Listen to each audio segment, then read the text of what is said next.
میں بھی ایک زمانے میں اس پر کچھ متردد سا ہوتا تھا، کچھ سوچتا تھا یہ نیکی کیا تعلق تو ہم عمل سے سمجھتے ہیں، یہاں ایمان کی بحث کی کیا ضرورت ہے؟ ایمان تو ایک باطنی حقیقت ہے، نیکی جو ہے وہ ایک ظاہری خارجی حقیقت ہے۔ لیکن پھر سمجھ میں آیا کہ اصل نیکی وہ نیت ہے جس کے ساتھ وہ کام کیا جا رہا ہے۔ اگر خیرات بانٹی جا رہی ہے، جھگیوں میں جا کر میلے کچیلے بچوں کو گود میں لے کر اپنی سفید عسکروں کو بھی خراب کیا جا رہا ہے، اور معلوم ہے کہ یہ اس لیے کر رہا ہے کہ آئندہ الیکشن میں کھڑا ہونا ہے، تو کوئی ہے جو کہے گا کہ یہ نیکی ہو رہی ہے؟ کام تو بظاہر بڑی نیکی کا کام ہے۔ نیکی کے لیے شرط اول اللہ پر ایمان ہے،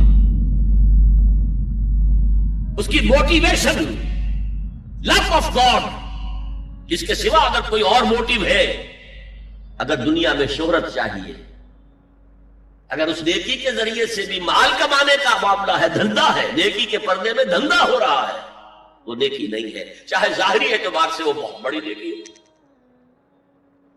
تو سب سے پہلا مسئلہ نیت کا ہے، نیت کا ہے، نیت کا ہے۔ کس ارادے کے تحت یہ نیکی کی جا رہی ہے، کیا مقصود ہے، کیا مطلوب ہے؟ چنانچہ نوٹ کیجئے، اکثر محدثین نے اپنے جو مجموعے مرتب کیے احادیث کے، ان میں پہلی آیت کون سی، پہلی حدیث کون سی لاتے ہیں؟ حضرت عمر رضی اللہ تعالیٰ عنہ سے روایت ہے، انما الاعمال بالنیات، نیکیوں کا، نیک اعمال کا دار و مدار نیتوں پر ہے۔ وانما لکل امرئ ما نویٰ، ہر شخص کو وہی کچھ ملا ہے جس نے اس نے نیت کی ہو۔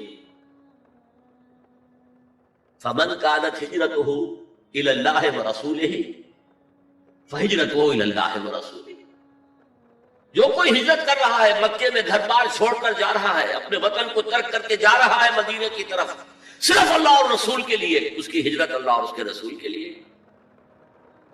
ومن كانت ہجرته للدنیا يصيبها، اور اگر اس شخص کی ہجرت دنیا کے لیے ہے کہ اس کو حاصل کر، مثلا میں دیتا ہوں مثال، ایک مسلمان تھا، اس کا کوئی کاروبار تھا، اس کے خریدار مسلمان ہی تھے، وہ جا رہے ہیں، اب کیا کرے گا؟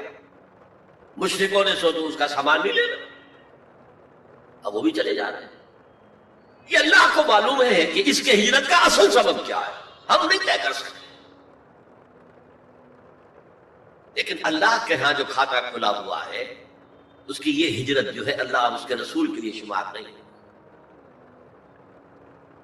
وَمَنْ كَانَتْ هِجْرَتُهُ لِدُنْيَا يُصِيبُهَا أَوِ امْرَأَةٍ يَنكِحُهَا، یا کسی عورت کے لیے ہو کہ اس سے نکاح کرے، کسی خاتون سے وہ شادی کا خواہش مند تھا، وہ خاتون ہجرت کر کے مدینے چلے گئی، اب یہ بھی باندھے کچے دھاگے سے بندھے ہوئے چلے جا رہے ہیں، تو یہ تو در حقیقت اس عورت کے کھاتے میں ہجرت جائے گی، اللہ اور اس کے رسول کی ہجرت میں نہیں۔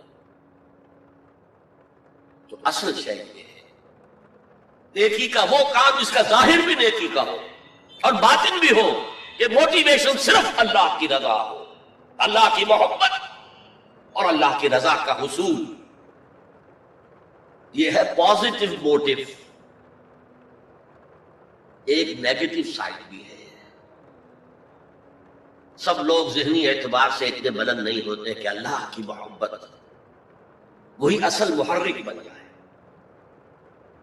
یہی وجہ ہے کہ حضور نے اس کو صلی اللہ علیہ وسلم کمال ایمان سے تعبیر کیا ہے، من احب للہ وابغض للہ واعطى للہ ومنع للہ فقد استکمل الایمان، جس نے کسی سے محبت کی تو اللہ کے لیے کی، کسی سے نفرت اور بغض رکھا تو اللہ کے لیے رکھا، کہ اللہ کو اس سے نفرت کرنا پسند، اور کسی کو کچھ دیا تو اللہ کو خوش کرنے کے لیے دیا، اور کسی سے کچھ چیز روکی تو صرف اس لیے کہ اللہ کو اس کا روکنا پسند ہے، تو اس شخص نے اپنے ایمان کی تکمیل کر لی۔ اگر اس کا موٹیو خالص ہو گیا ہے اللہ کی محبت اور اللہ کی رضا کا حصول، تو اصل میں نیکی ہے، ورنہ چاہے بظاہر کتنی ہی بڑی نیکی نظر آئے وہ نیکی نہیں۔ لیکن جو لوگ اس حد تک نہ پہنچ پائے ہو، استکمال ایمان تک، تکمیل ایمان تک، تو ان کے لیے ایک اور موٹو بھی ہے، والیوم الآخر، قیامت کا دن، جزا و سزا کا یقین، اللہ کا خوف، آخرت کے محاسبے کا خوف۔ خوف بھی ایک بہت بڑا موٹو ہے، بہت بڑی موٹیویٹنگ فورس۔ اب میں یوں کہوں گا کہ اگر کسی عمل کا محرک ہے صرف اللہ کی محبت، اس کی رضا کا حصول اور آخرت کی نجات، تو وہ نیکی ہے۔ اگر یہ نہیں ہے، کوئی وطن پرست ہے، وطن کی محبت کی وجہ سے کوئی نیک کام کر رہا ہے، اس کا وہ کام وطن پرستی کے کھاتے میں جائے گا، خدا پرستی کے کھاتے میں نہیں جائے گا۔ کوئی قوم پرست ہے، اپنے قوم کی محبت میں کچھ کر رہا ہے،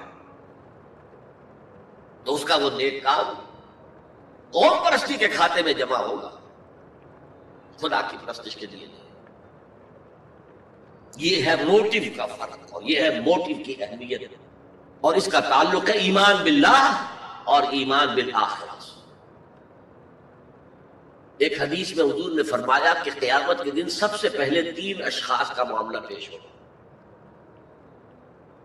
ایک وہ تھا کہ جو اللہ کی راہ میں جنگ کرتا ہوا مارا گیا تھا، دنیا میں شہید سمجھا جا رہا۔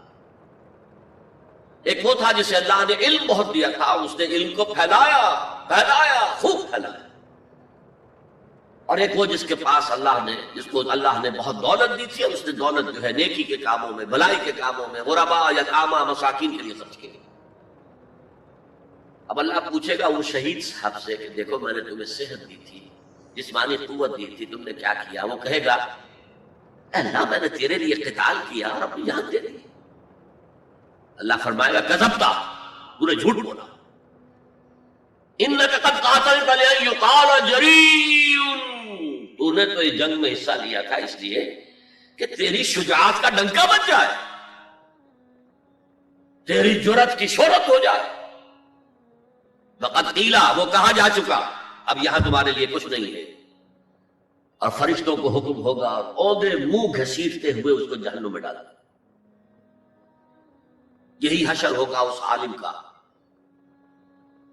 تو نے وہ نیکی کا کام کیا تھا، لأن یقال عالم، کہا جا چکا دنیا میں، ڈنکا بج چکا تمہاری شہرت کا۔ اب اس میں نوٹ کیجئے، اگر کسی عالم کے لیے کا ڈنکا بج جائے، اس کی اپنی نیت وہ نہیں تھی تو اس کے اندر کوئی خرابی نہیں۔ یہاں معاملہ نیت کا ہے۔ اگر نیت یہ ہو کہ میرے علم کی شہرت ہو جائے، میرے ہاتھ چومے جائیں، مجھے نذرانے پیش کیے جائیں، تو پھر وہی حشر اس کا ہوگا کہ اوندھے منہ گھسیٹ کر جہنم میں ڈال دیا جائے۔ یہی حشر اس سخی کا ہوگا جس نے سخاوت کی تھی، جس کی سخاوت کے ڈنکے بج گئے تھے، اس کا بھی یہی حشر ہوگا۔ تو انما الاعمال بالنیات، اور یہاں نیکی کی بحث میں سب سے پہلے ولکن البر بر من آمن باللہ والیوم الآخر،